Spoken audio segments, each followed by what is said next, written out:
Namaste and welcome to Live, Love, Engage. I am Gloria Grace Rand, and today on our show, I am delighted to have an awesome person a gentleman who is got a lot of unique experience, including being a comedian, who also talks about a subject that you wouldn't necessarily find funny, but he has found a way to be able to help people out with it. So first off, I want to welcome to Live, Love, Engage, Frank King. And for those of you not watching on YouTube, he was waving and smiling. So, but let me tell you a little bit about this gentleman. He is a suicide prevention speaker and trainer who also was a writer for The Tonight Show for 20 years. And depression and suicide actually run in his family. And he's had to deal with that. And we'll talk a little bit more about that. But having to deal with depression and wanting to kill himself. But on the other hand, he was able to turn that long, dark journey of the soul into 5 TEDx Talks. Woo! And that's quite amazing in and of itself, something I haven't even done one yet, so kudos to you. Thank you. And not only that, he's a motivational public speaker who uses his life lessons to start a conversation, to give people permission to give voice to their feelings and experiences surrounding depression and suicide. And that is so important right now because as we're recording this, it's the end of September 2020. And I was actually just doing some research on this yesterday that because of the pandemic, that as of at least late June, there was some research done that 40% of US adults reported that they were struggling with mental health or substance abuse. So I think this is a time where really I think people are struggling. So it's great that you're able to use humor and to be able to help people. So let's maybe start from the beginning a little bit and just talk a little bit about your own journey and how did you even get started in comedy? Well, I was in 4th grade and I told my first joke and the students laughed, and more importantly, the teacher was hysterical. And I thought, I'm going to be a comedian. And then 12th grade, they had a talent show. Nobody had ever done stand-up at the senior talent show before. It's 1975. I did stand-up. I won. I went home, told my mama, I'm going to be a comedian. And she goes, son, you're going to college. You can do whatever you like when you're done. You can be a goat herder for all I care. But you, my son, are going to be a goat herder with a college degree. Mm-hmm. So I went to UNC Chapel Hill, actually a BA and a BS, and then moved to San Diego with my high school and college sweetheart, where we got married. And big mistake because she's a wonderful woman, but we had absolutely nothing in common. Mm. You know what they say, opposites attract. She was pregnant, I wasn't. So I'm kidding, we never had children. And just by chance, in San Diego, there was a branch of the world famous Comedy Store that's on Sunset in Los Angeles. And every time I drove by that place, I felt this magnetic pull. My first wife was not a big fan of comedy, especially not a big fan of me becoming a comedian. Well, because she married an insurance guy, got a comedian, kind of a matrimonial bait and switch. So I essentially had to sneak out. You know, most guys sneak out to a strip bar or something. I had to sneak out to open mic night at the Comedy Store. And then I got a job seating and greeting so I could watch, you know, the comics, the professional comedians. And back then, Jim Carrey was headlining, just doing impressions. Andrew Dice Clay, Ellen DeGeneres, Rosie O'Donnell, Paul Poundstone, Dennis Miller. And so I watched and soaked in, you know, some of the best comedy available. Right. And let's see, and I got up on stage first time in 1984, April Fool's Day. Did my first 5 minutes, everybody laughed, and I heard inside my head, I'm home. I'm going to do this for a living. I have absolutely no idea how. A year later, I'd actually booked myself on the road 10 weeks. It was kind of the beginning of the big comedy club boom from 85 to about 95. And I said to my girlfriend, now my wife of 33 years, I'm going on the road to be a stand-up comedian professionally. Do you want to come along? Anticipating, of course, she'd go no. And she goes, yeah. So we quit our jobs, gave up our apartment, put everything we couldn't fit into our little Dodge Colt into storage. And we were on the road, she and I, for 2,629 nights in a row, nonstop. Wow. 7 years and change. I came off the road to work in radio in my old hometown of Raleigh, North Carolina, where I took a #1 morning show and drove it to #6 in 18 months. I only drove it in the ground, drove it into Middle Earth. And by the time that was over, the comedy club scene was beginning to wane. However, I'd always been very clean as a comedian, so I made the jump to the corporate comedy circuit, the after dinner, after lunch rubber chicken circuit, and made a great living doing that for about 10 years until the recession. And then my business dropped off 80% overnight. We filed Chapter 7 bankruptcy, lost everything we'd worked for in 25 years. And that's when I learned what the barrel of my gun tasted like. Oh, wow. Spoiler alert, I did not pull the trigger. I say that, I tell that joke at all my keynotes, and people are laughing, but you can see they're thinking, should we be laughing at this? Yeah. A friend of mine was at a keynote back earlier this year, and he never heard me say that out loud about not pulling the trigger. And he came up and he goes, hey man, how come you didn't pull the trigger? I go, hey man, could you try to sound a little less disappointed? If you want to know why I didn't pull the trigger, it's in my first TEDx talk, A Matter of Life or Death. Depression and suicide run in my family. It's called Generational Depression and Suicide. I have 2 mental illnesses, major depressive disorder, depression, and something called chronic suicidal ideation, much more rare. Wow. It means for me and people in my tribe, the option of suicide is always on the menu as a solution for problems large and small. When I say small, my car broke down a couple of years ago. I had 3 thoughts unbidden: get it fixed, buy a new one, or I could just kill myself. That is chronic suicidal ideation in a nutshell. And every time I've spoken, except once, there's been somebody in the audience who had that. They were unaware it had a name. They thought they were just some kind of freak, and because of the way their brain worked, and it came as a revelation that no, you're not alone. There are lots of us out there. And that's one of the reasons I do what I do. And that's very therapeutic for me, to reveal to someone that they in fact are not alone. Because it's possible I've steered them just far enough off the path to suicide, they'll live a normal life. Yeah, absolutely. Yeah, that's, it definitely helps to know that you're not alone when you're going through something like that. So that's awesome that you'll be able to help people. Well, it seemed like we covered a lot of your background, but how did you wind up working for the Tonight Show then? When I was on the road all those nights, Jay Leno was permanent guest host for Johnny.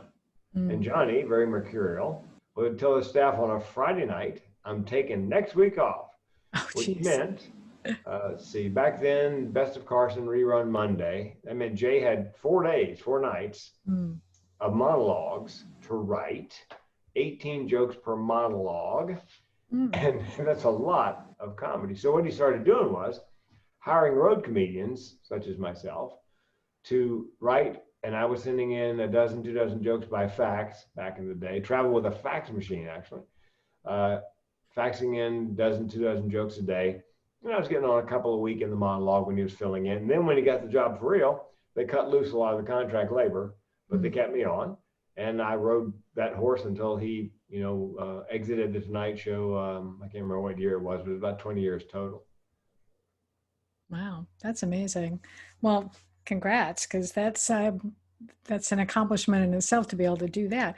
Were you struggling with depression at all during that time, or how did that fit into how you've been able to, cope with your life? Yeah. My 4th TEDx talk is called Suicide, the Secret of My Success, Dead Man Talking.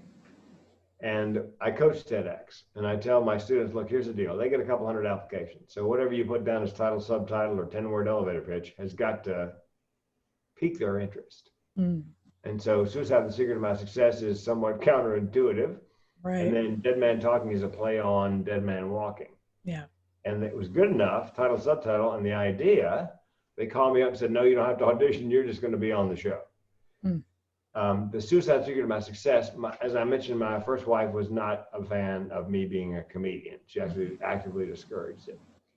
And so I realized several years into the marriage, because I felt like, she's a wonderful woman, but we really didn't belong together. And I was selling insurance, which is a great business, but it wasn't for me. And I realized that I was depressed and suicidal. And if I didn't change something in soon, I was going to kill myself. My second thought was very empowering. I thought, well, wait a minute. I could divorce my wife, quit my job, try comedy, which I thought was what I was born to do. Right. If it works, great. If not, I can still kill myself. And by the way, I thought I was the only one on the planet who thought that way, as many people with mental illness do. Mm-hmm. And I've met a goodly number of comedians and entrepreneurs who had the very same thought process. They're living a life they don't feel like they belong. Not really my life. I need to be over there following their dream. Mm-hmm. And so they have the very same, if I don't change something, I'm going to kill myself. Well, what the heck? I might as well change. If it doesn't work out, I can always kill myself. Mm-hmm. So it's kind of, in a sad way, my superpower is that if things get too bad, and it actually keeps me alive. Yeah. Because I know that if the pain gets too bad, and suicide is all about pain, people go, why do you want to kill himself? Chances are he didn't. He probably just wanted to end the pain. Mm-hmm. Pain gets too bad. I'm sitting in the exit row on an airplane in the window seat, and I can pull that handle anytime I like. It came in handy 2 weeks ago because we live in an area where there was a wildfire not far away, and level 1 is get ready, level 2 is get set, level 3 is go and don't take anything with you. The wildfires move very quickly. Right. So I'm in town 25 minutes from the house, and we're at level 1. And then I get an alert on my phone, we're at level 3. I'm like, what happened to level 2? What happened to get set? Yeah. We have 11 cats. And so I drove back into level 3. Fire's 1.25 miles away. Police are going down the street with their lights flashing and blowing the horn, telling everybody to get out. And, just get out now. Don't take anything with you. Right. And we're like the Marine Corps in that we never leave anybody behind. Yeah. So I'm in the house stuffing cats into carriers. I have all due respect, by the way, for the term herding cats. Yeah. And a friend of mine said, well, you drove back into essentially a fire to rescue cats? And I go, you could have died. I go, here's the deal. I've been trying to kill myself for 40 years. If I'm going to die, it's going to be doing something worthwhile. That's true. So I drove back out into the fire and rescued all the kitties. Well, that's good. As a cat lover myself, with owning of 2 cats, I'm glad you did that. It's important to take. Oh. This is Snugs, one of our rescues. Ah, very pretty. Very nice. So yeah, that's the suicidal. That's the superpower side of suicide. It helped me make the jump from insurance guy who was horribly miserable to comedian, and that I rode that for quite a while. I took a supplement called SAM-E, SAM-E. It's good on mild depression. That helped. And when I turned 60, my wife goes, just talk to the doctor, get a little something. So I got a psychotropic. And 3 weeks later, I'm thinking, what was I waiting for? Yeah, okay. Because it didn't make me giddy, but it did take the edge off. So yeah. Well, that's what I was going to ask you. Because, how did you ever find out that you did have this suicide ideation? So. Well, my thoughts had always been like that. Sitting on the railroad track, I'm looking down the track of the train, thinking if I pull on the tracks now, we're done. Or it's very common for people to say, I'm driving down the highway. I see a bridge abutment ahead, and I'm thinking to myself, it's a bad day. If I just turn the wheel a little, I could hit that bridge abutment. Those are suicidal ideation kinds of thoughts. And somebody goes, how do you know you were suicidal? Well, the taste of the gun barrel was a big tip. Because I had time, place, and method selected. I was gonna. Fortunately, I guess, my life insurance, I hadn't passed the 2-year mark on the suicide clause. So if I killed myself at 22 months, my wife wouldn't get anything. So I had to wait 2 months to kill myself again, because I knew I could do it at 2 months and a day. I sailed through 2 months knowing if it doesn't get any better, she gets $1 million. Wow. So what what actually prompted you to do the TEDx talk for the first time that you do that? What was behind that? Well, my lovely wife. I'd always wanted to speak and not just be funny, but to make a living and a difference. I just could never figure out what I was going to talk about. What did I have to teach anybody? And after I came so close to killing myself, and after I looked at my family history, I thought, you know what, I could talk on suicide prevention. So I took a number of classes. So I'd have takeaways and action items. Right. And the trick was everybody thought of me as a comedian, all the bookers and event planners and whatever. So I had to rebrand. And my wife goes, how about a TEDx? And I said, what's a TEDx? Just by chance, I got an email invite to apply to one in Vancouver, BC, British Columbia. And I got it. And so that allowed me to rebrand as not a funny speaker, but a speaker who is funny. And I discovered in preparation for it that although one person dies by suicide every 11 minutes in the US, hardly anybody talks about it. But if you bring it up, almost everyone has a mental health story. That's why the title was A Matter of Life or Death. The theme of my TEDx was start the conversation on suicide. And that's what my clients often tell me. Look, Frank, we just brought you in here to start the conversation on suicide, to give other people permission to give voice to their feelings and experiences without recrimination. Right. Because there's a lot of stigma. There's stigma attached to mental illness and another stigma attached to thoughts of suicide. Yeah, absolutely. And it does seem like, I mean, I would say I even had briefly thoughts when I was a teenager, because I grew up in, well, number one, being a teenager, you know, you're always, it's an emotional time anyway. But of course, I also grew up, I had an alcoholic father, and, you know, and my mother had her own demons and stuff. So, you know, the thought did cross my mind briefly, but not enough to act on it. But then I also remember in school, there was some kid who did commit suicide when I was in high school. And this is back in, you know, late 1970s. But today it just seems like, well, and again, it's like I was doing research, like the last 20 years, suicide rate has been going up. It's so, especially climbing for young people in particular, it seems like. So what, are you doing any particular, you know, trying to reach out to be able to help young people in particular? Well, I speak in colleges. 3 college students a day, every day, die by suicide. 3 a day. Wow. And in terms of high school, I think the second leading cause of death for young people aged 15 to 24 is suicide. And there's seems to be a strange connection between, in 2012, the ownership of smartphones, the percentage of Americans who own smartphones crossed the 50% mark. And since then, the rates of teen suicide, teen self-reported depression, and smartphone ownership have tracked. Oh, wow. So there's no science that says there's a correlation. Right. But I can't believe there's not a connection there somewhere. Yeah. So I do colleges, and I always want to do high schools, because I think if you can catch people in high school, catch them early on, especially before they go to college, right, then you got a much better chance, much better outcome long term. So a friend of mine, but the problem is high schools have very small budgets for this kind of thing.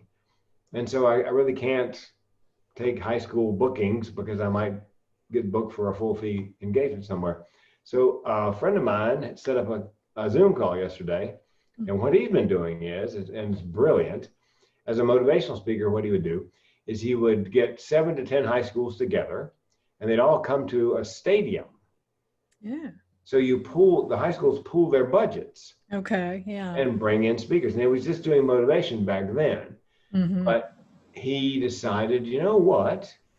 I could do my motivational 30 minutes, and I could have a roster of speakers covering topics of interest to young people. Right. And let the group of schools pick which ones they want to see. Of course, for me, it's the suicide prevention, and then I also do one on digital media addiction. Yeah. So I'll be on the roster, and if the schools decide they like suicide prevention, then I would go and I'd be part of that, you know, that event with 7 to 10 high schools. So I think it's brilliant, because one school doesn't have the money, but if you bring 7 schools together in a stadium, make a big event out of it, music, Mhm. you know. So Yeah. I think he finally split the atom on how do you get in front of high school students and still make a living. So. Yeah, absolutely. Yeah, that's smart. I like that. Well, I hope that will come to pass. And as we go into, well, now that some schools are getting back into having in-person classes, but there's still some are doing virtual with this pandemic. As we're recording this, it's the end of September, and we've been involved in this for so long. But is there anything that you maybe advice that you have for, in particular, entrepreneurs? Because that is who I believe are my audience anyway. Yeah. And because I know running a business can be extremely stressful, especially when you're just getting started and launching it. And in a way, I mean, you've been in a sense getting your business, because it's speaking is still a business, Yep. and you're having to do that. So what kind of advice would you have for entrepreneurs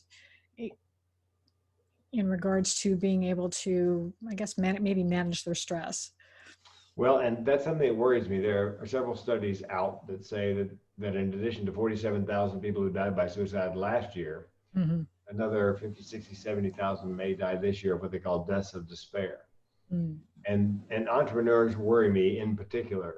And a lot of people don't know this, but roughly 40% of the GDP, the gross national product, the gross domestic product, are small businesses and entrepreneurs. Right. That's a big slice. I mean, healthcare is 25%. Yeah. But entrepreneurs and small business people are 40%. Mm. And as you said, it's difficult enough in good times. Right.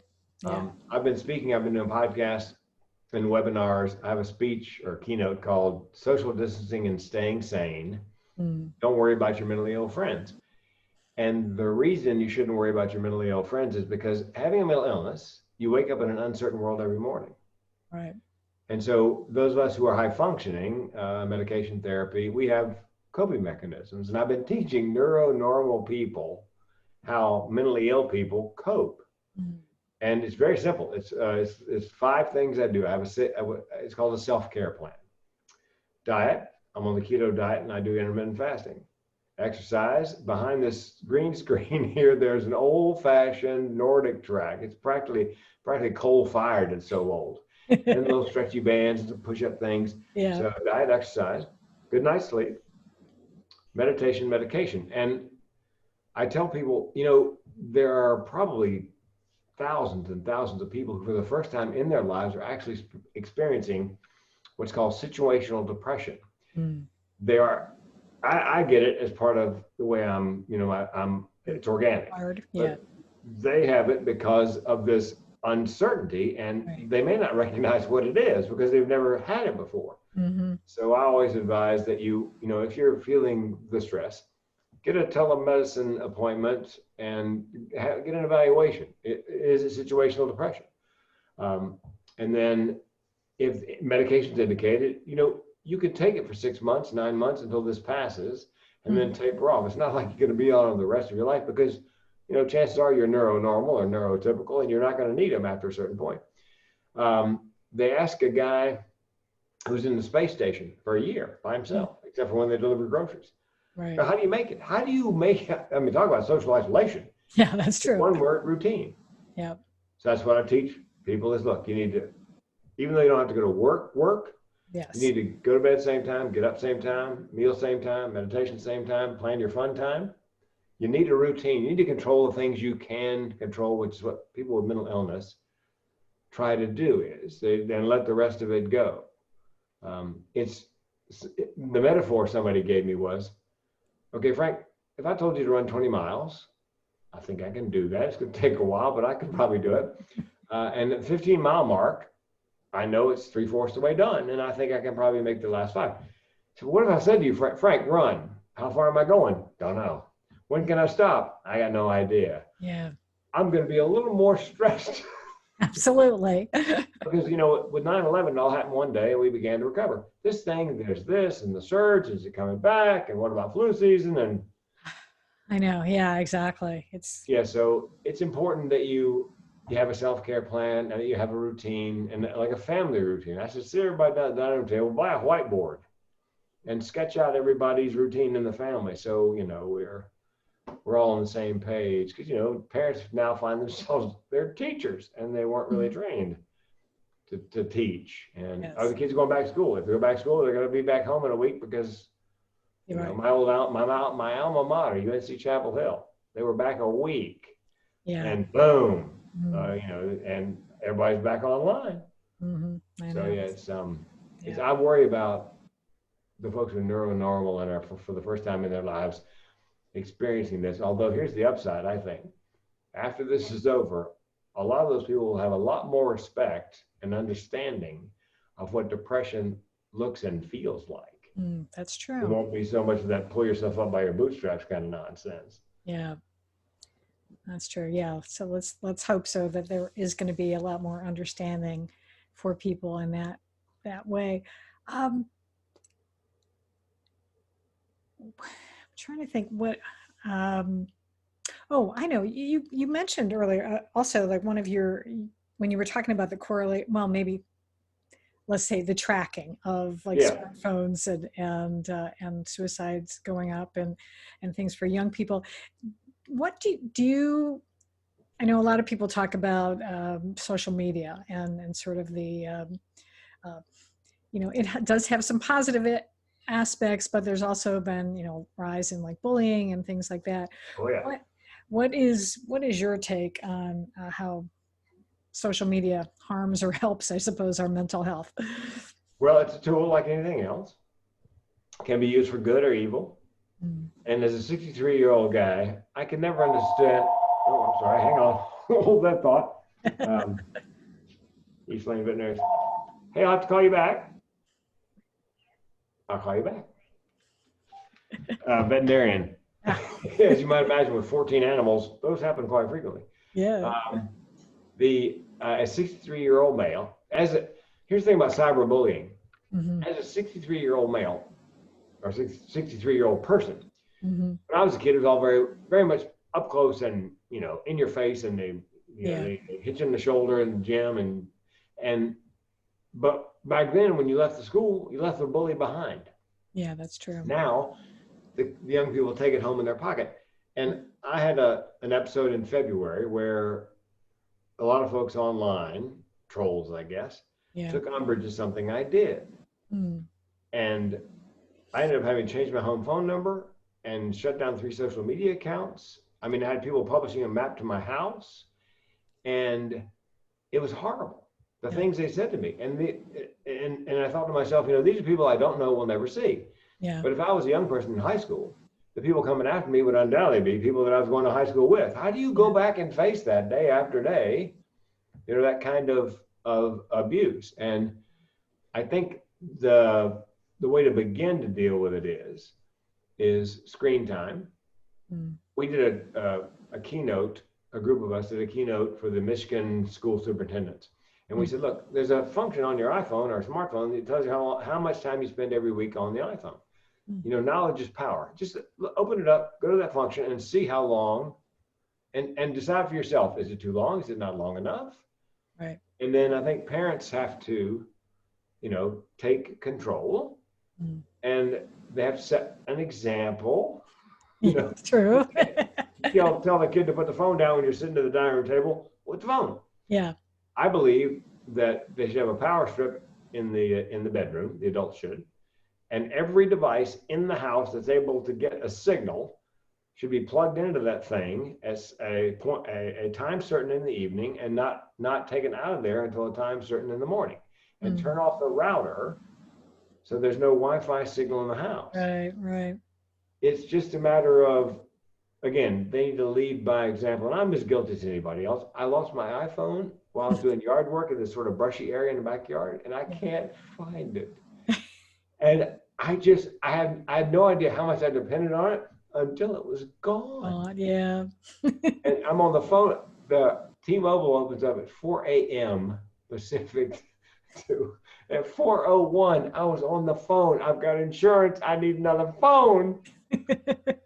So yeah, it's one of those things that it's unfortunately young people these days. When we were kids, you were a big dog on campus if you were dating a cheerleader, or if you were, a young woman and you were dating the high school quarterback. Those were the metrics. Yeah. Nowadays, it's likes, shares, connections, follows. A friend of mine who's 27, I guess, he goes, if I saw a gorgeous woman on Facebook and she had 500 followers, and there was another woman on Facebook who was not quite so pretty, but she had 5,000 followers, I'm going to ask the 5,000, I'm going to ask her out. That's the metric. Yeah. That's how people judge themselves, likes, shares, follows, connections.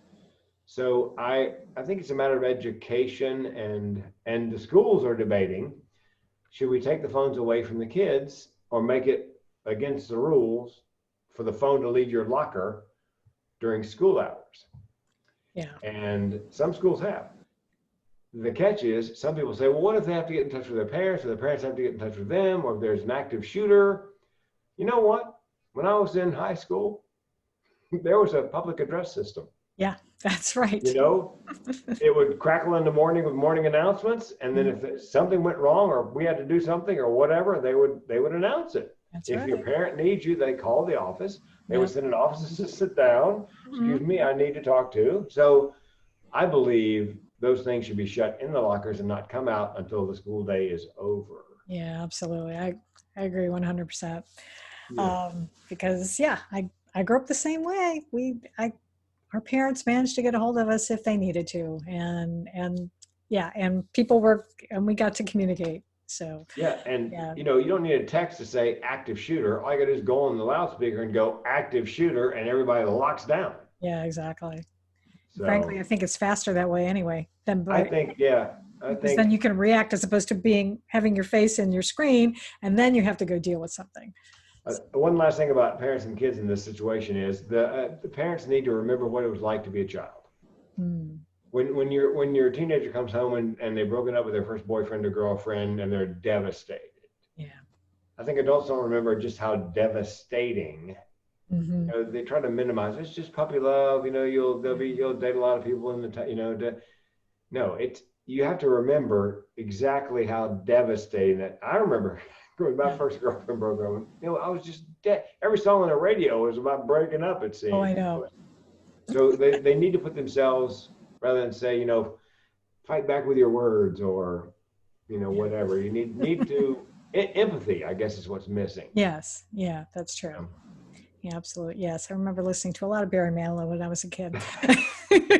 Loving you is wrong. I don't want to be right. That's right. Yeah, absolutely.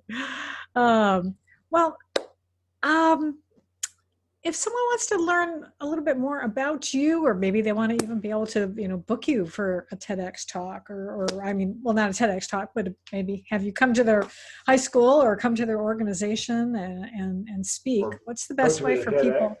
That's right. What's the best way for people to get a hold of you? Well, you can go to thementalhealthcomedian.com or just type in The Mental Health Comedian in your Google box. And all my stuff, all my social media, all my stuff will come up. Okay. I've got a book. We have a 4-book series on men's mental health. We're book 2 just came out, but we're working on book 3 and 4. And if you go to the Mental Health Comedian and put in an email address, you can download the audiobook for free. Awesome. MP3. I voiced it. I narrated it. Very good. And my email is there at the Mental Health Comedian. My phone number. I tell people, look, if you're suicidal, call the Lifeline or text 741. Text the word help 741-741. If you just had a really bad day, call a crazy person, and I put my cell phone number up on the screen because we're less likely to judge. We're not going to tell you what you should be doing. We're just going to listen and co-sign whatever nonsense, you're going through. Yeah. But, it's kind of like peer counseling. That's why peer counseling is so powerful. Nobody has to explain anything to anybody.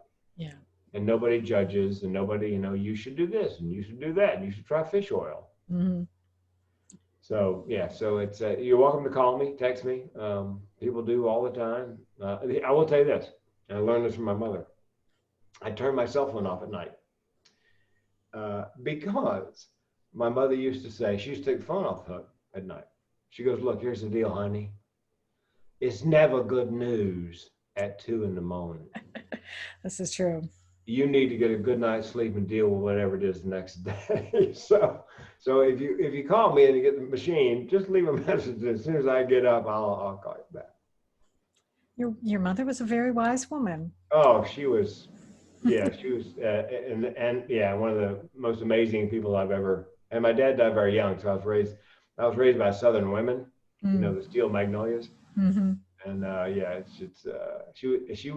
nobody teaches you how to parent. Here's my favorite, Dixie was her name. Here's my favorite Dixieism.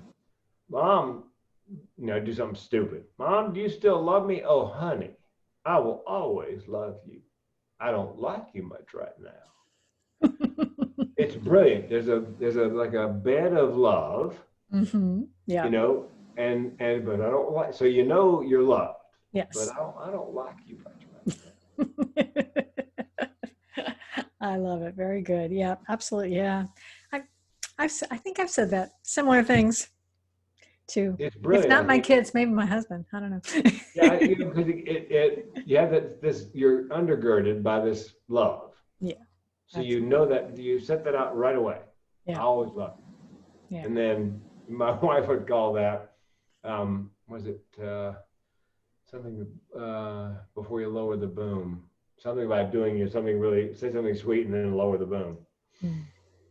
So anyway, she was wise. She was very wise in that way for somebody. I mean, most, you know, this is the 60s, and most who had parenting classes back then. So this is true. Yeah. soften the blow before you lower the boom. That's it. Soften the blow. There we go. Yeah. So before you lower the boom. That's right. Very good. Awesome. Well, thank you so much for being here today and bringing a little levity to a serious subject. And I appreciate the work that you're doing in the world because it is definitely needed. So thank you so much. Well, it's very therapeutic. People ask, you know, is it difficult to talk about? No, it's extremely therapeutic knowing you're helping people. I mean, it's just, you know, it's my why. Yeah. Absolutely. Well, I appreciate you again. Thank you for being here, and thank everyone out there who is listening and watching, and make sure you go check out the show notes for some of I'll have all the links to Frank's website, and you'll be able to get that information there. And until next time, as always, I encourage you to go out and live fully, love deeply, and engage authentically.